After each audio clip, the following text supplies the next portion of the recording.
Hey, hello everybody. My name is Doug Patterson, and I welcome you today here in the old garage in the zone. Today, I'm going to be talking about this stuff and these things, and you may be asking yourself, what are those and what are they for? Well, that's what we're going to talk about in just a moment.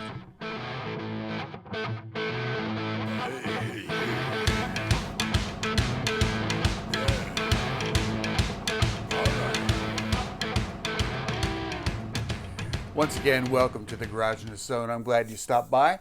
I try to spend a few moments every couple of weeks or so out here talking to you. This is my favorite place in the world to come. Well, maybe not my favorite place in the world, but it certainly is ranks up there in the top five, maybe, because I get to come out here and build guitars and fool around, build other things, do a lot of thinking, wasting a lot of time. And I want to talk to you today not about guitars, all right? I want to talk to you today about a lathe. Now, a little background. My birthday was a couple of months ago, and my wife, Ramona, thought about it. She's a very thoughtful gift giver. And she put a lot of thought into this one. She knows I like to figure out tools and how they work and what they do. And she also knows that I enjoy learning about new things. So she thought, and she thought, I'm going to get Doug a 3D printer. Now, do you know what a 3D printer is? I think you've probably heard of them anyway. Maybe you have one. Well, anyway, it's something that you do a computer program and you design things on it, and then you send this information to the 3D printer, and it will actually build the thing that you designed and sent to it. They're made out of plastic and so forth. And I never expressed any interest in owning a 3D printer. I actually don't have any reason to own one. So I was maybe just a little less than enthusiastic, and she could sense this. And she said, aren't you happy with that 3D printer? And I said, you know, in all honesty, I don't have the faintest idea what I'm going to do with it, because I did research the thing, and what I found out was you can make things like, paper towel holders and, mugs and things like that. Well, I had no interest in that. So I said, I don't want to hurt your feelings, but if I could possibly have this sent back, and what I would really like to have would be a lathe. A mini lathe. And she said, I kind of thought about getting you one of those. So anyhow, that's what she got me, was a lathe. And it's awesome. I haven't fired it up yet, but it's awesome. And you might say, well, Doug, what can you make on that lathe? Well, maybe not so much for my guitar work, but I can make things like pens, writing instruments. There's all kinds of things that you can make either as gifts or useful things. And the last time I worked on a lathe was in, I think, 8th grade wood shop. Remember when they used to have wood shop? Boy, I'm dating myself there, right? And I made a mallet. But I loved working with that lathe. Well, here's the thing. 2 main points I want to bring to you today. The first point is this. Whatever you purchase, obtain, whatever you come into possession of, you're always going to need more stuff to go with it. You're going to need some peripherals. And so, first of all, you have to have the tools to go with it. You just can't have the lathe. So you have to have all the peripherals, and there are all kinds of things that I had to buy just to get this thing up and running. A couple of the most important things are things like this. These are things that you use to turn the wood, to cut the wood, to trim the wood down. You have to have chisels. You have to have wood blanks, which I got a lot of wood around here, but you're going to take something like this, which is a little piece of cocobolo, and I'm going to use blanks like this and turn these and make writing pens out of them. And you buy these little kits like this, which have all the components in them.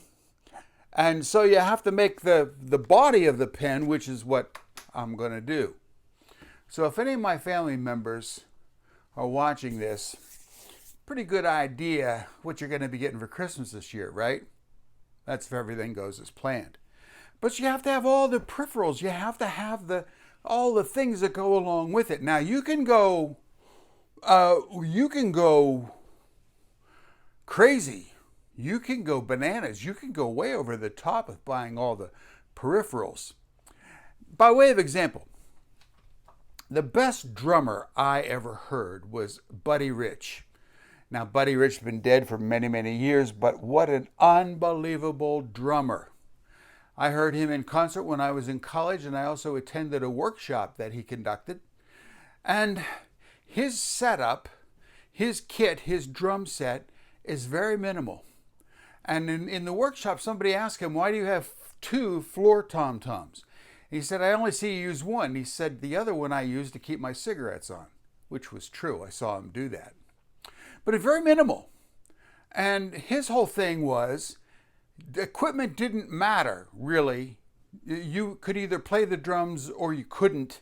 And as an example, he got one of those little wooden folding chairs, like you see at the fire hall and so forth. Got one of those wooden chairs, borrowed somebody's sticks, and he just went absolutely crazy on that wooden chair. It was the most incredible thing I ever heard. And it was minimal. So the peripherals that he required were quite small. Against that are some modern drummers. Terry Bozzio, for example. Now, Terry Bozzio was perhaps best known for being the drummer for Frank Zappa. And his setup, I'll show you here, right up here somewhere. I'll show you his setup. Unbelievable. Totally different. I mean, he's got drums, cymbals. Look at all the foot pedals that are on there. I mean, that's unbelievable. But to hear him play, he's incredible. He's an incredible drummer. But the approach is different in the peripherals. Here's the point I want to make to you. No matter what you're doing, whether it's buying a tool or a car or anything else, you can go so crazy with the peripherals that you end up with all sizzle and no steak. But it's the steak, you see. It's the meat of things. That's what's important.